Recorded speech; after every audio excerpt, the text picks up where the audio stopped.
Starting your day off with a take on Vegas you won't get anywhere else. Hi, I'm Holly Madison. Hi, this is William Shatner. It is Larry the Cable Guy, and I listen. Why? Because I'm a good American.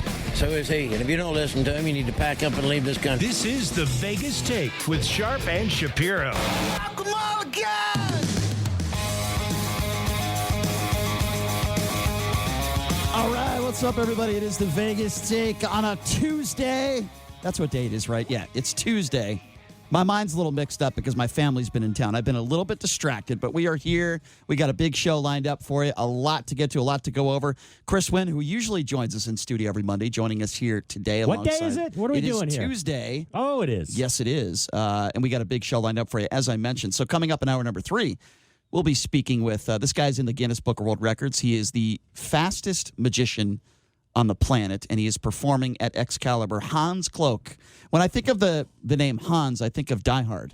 You know, I do Hans too. Hans Yes. Gruber. I'm on board with you. Yeah, Yes, yeah. I can see that. But anyway, Mr. Kloke will be joining us in hour number 3. This is going to be a lot of fun, guys. Coming up here at the bottom of the hour in about 25 minutes or so, this man, who I'm going to mention here in a second, this man will be joining us coming up at the bottom of the hour. He has a commercial out, and he has just announced he is going to be running for president in the last few days. He has been all over the news cycle. He's been on CNN. He's been on Fox News. That would be Joe Walsh. I want to play for you his announcement and his ad that he is running for president of the United States. When I first started thinking about running for president, talking to my family, close friends, people I trust, I started hearing about all the things I needed to do to test the waters. Start an exploratory committee, hire a speechwriter, get an image consultant, all the practical steps that conventional candidates take. But these are not conventional times. These are urgent times. Let's be real. These are scary times. All right, so make no mistake about it.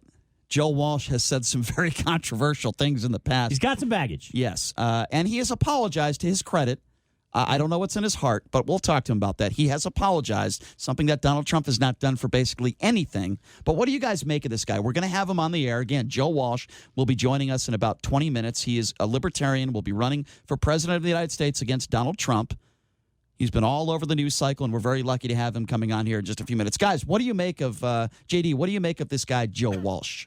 Well, that commercial, I really felt that at my core.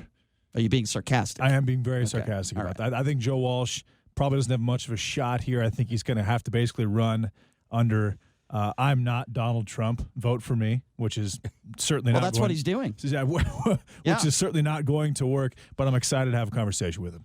Chris, what do you say to this? Well, initially, I had the reaction of, is this a Johnny-come-lately, right? Because he was not on the radar with respect to any primaries. Obviously, we've heard about Bill Weld being somebody that's going to attempt to primary President Trump, and there's been a couple other names, whether it's Mark Sanford, of course, the former politician, as well as possibly maybe someone like a Mitt Romney that would think about doing exactly what Joe Walsh is doing.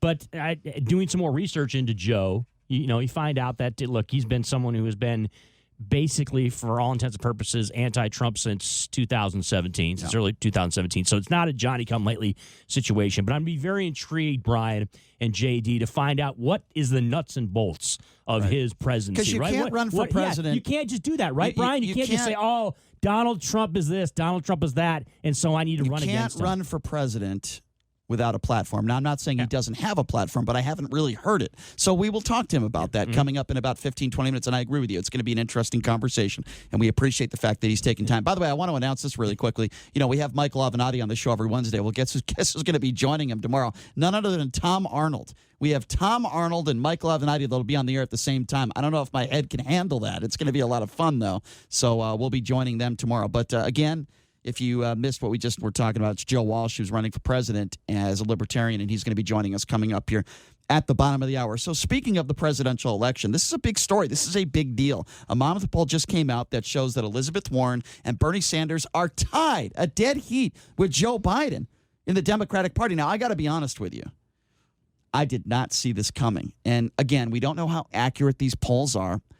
every poll in the book said that Hillary Clinton was going to defeat Donald Trump in 2016. I didn't see one poll or one huge, credited poll that said that Trump was going to defeat Hillary Clinton. So you can't always go by polls. But with that being said, Kamala Harris, who we're trying to get on the show, by the way, has dramatically dropped in the polls.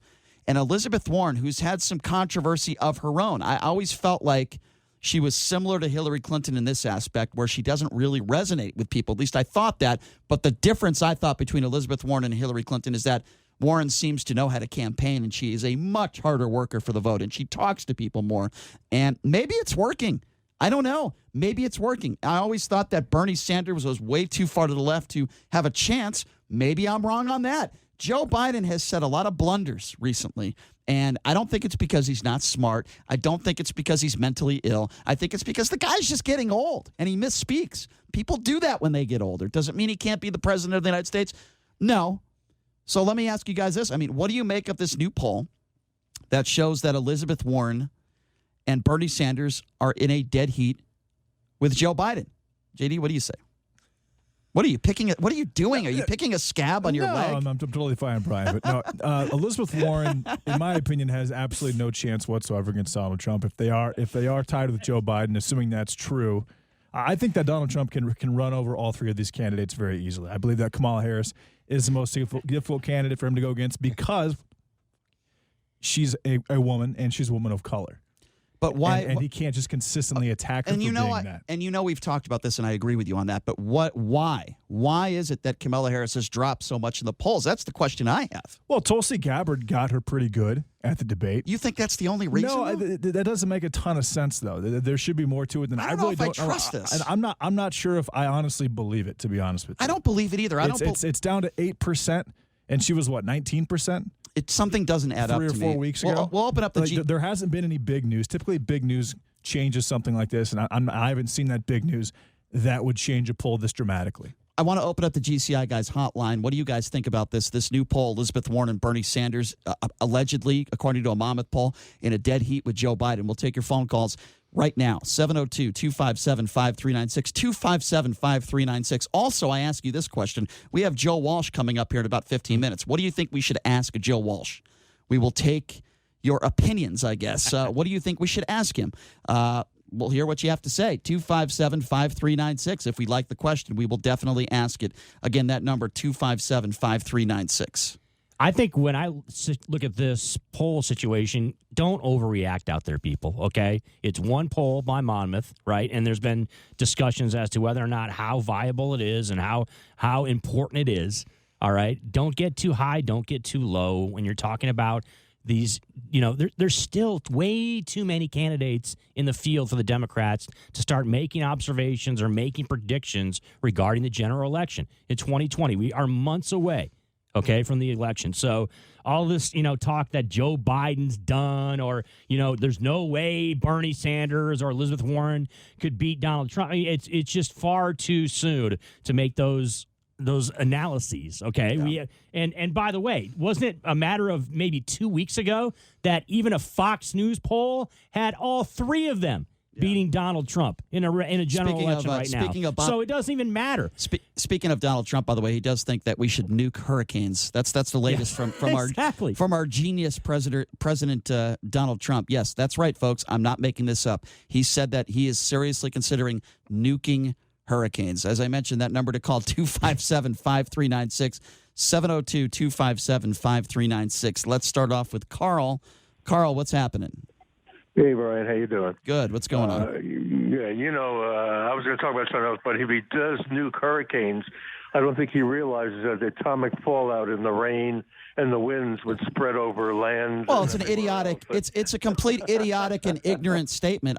Should we be surprised at this point that the president is saying things like that? I mean, come on. It would kill thousands of people. Of course it would. That's the point. Yeah. Listen, his what do you call it? His deal at the G7 was the most infantile, unhinged rant I have ever heard. I'll be honest with you. People were looking at him from the other countries, the heads of other countries. Unbelievable. He said that one deal, what really broke me up was he's trying to, like a real estate agent, sell his property in Florida to have the G7 next year come to his property. At Doral, is that what you're talking about? Yeah. How nice the grounds are. How beautiful the view is. Like a real estate agent.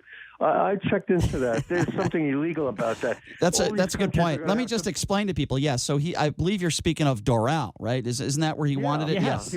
Yeah. So he's claiming that he wouldn't make any money off of this, which is another complete lie. Explain to me how you make no money off it when every single one of your hotels would be booked and everyone would be spending money at your hotel. How does he claim that he wouldn't make money off of this? How do you make that argument? Well, the other countries who pay to send their delegates there are going to have to pay him or his family for the for what they're staying there. Yeah. He'll make millions on that. Carl, before we let you go, what should we ask Joe Walsh coming up here in a few minutes? Joe Walsh, I said I'd like to tell him for me that congratulations for finally getting your mind straight and knowing exactly what this man is. The pathological lying con man. Well, we will definitely share that. We will share that with Mr. Walsh. And tell him that came from a psychologist. Fair enough. That he finally discovered what he is. Fair enough. Well, I'll tell you what, Carl, I might give you a call because my family certainly needs one of those. Anyway, thank you for the call, Carl. We appreciate it. Again, that number to call if you want to be a part of the program is 257-5396. And as I mentioned, we have Joe Walsh coming up here in just a few minutes. I'll tell you what I want to do here. I want to take a quick break. And when we come back, a beef between KDWN's very own Sean Hannity, I have his back on this one, and Bill Maher. I'm a big Bill Maher fan. I think Bill Maher really screwed up with some of the comments he made on HBO, and I got Sean Hannity's back on this one. He has gone after Bill Maher. I think he's absolutely right. We'll explain to you what Bill Maher said. We got Chris Wynn in studio, J.D. Sharp on Brian Shapiro. We'll take a quick break, take more of your calls when we come back at 257-5396. You are listening to The Vegas Take on the all-new 101.5 FM, 720 AM, KDAWN.